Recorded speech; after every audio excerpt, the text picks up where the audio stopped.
Let's solve this problem. आपको function में दे रखा है बीटा एम एन, ये आप आइडेंटिफाई कर सकते हैं। This is definition of beta function, जो कि एक इम्प्रॉपर इंटेग्रल होता है।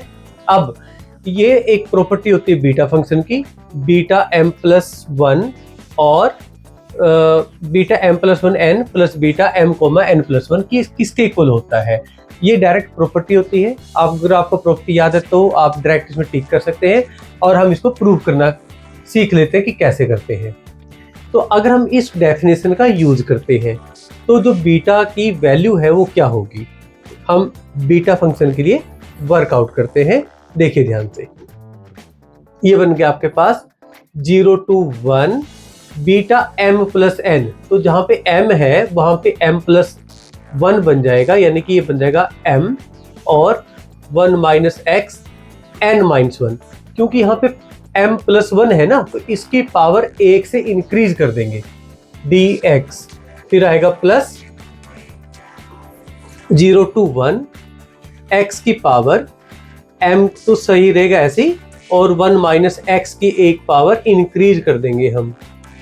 ओके, अब क्योंकि वेरिएबल सेम है, लिमिट भी सेम है, तो ये जो इंटेग्रल है ये सेम बन जाएगा 0 to 1, और ये बनेगा x की पावर m 1 माइनस एक्स की power n minus 1 plus x की power m minus 1 1 minus x की पावर n और integrate with respect to x। अब आप क्या करेंगे, ये 0 से 1 लेंगे। अब आप ध्यान से देखो, ये जो टर्म्स हैं जिसको मैंने अभी अंडरलाइन किया, ये ऑलमोस्ट सिमिलर हैं। पावर किसी के एक ज्यादा है, किसी के एक कम है, तो लोवेस्ट पावर को हम कॉमन ले सकते हैं।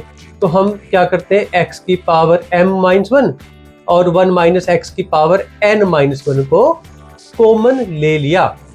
तो यहाँ पे रहेगा आपके पास x और यहाँ पे रहेगा आपका 1 माइनस एक्स, साथ में रहा dx। अब माइनस एक्स और प्लस एक्स खत्म, आपके पास क्या बचा आंसर, ये बचा 0 to 1 x की power m minus 1 1 minus x की पावर n माइनस 1 dx। अब ध्यान से देखो, what is this now, this is again our beta function. तो this is beta m comma n, तो आपका राइट आंसर है डी।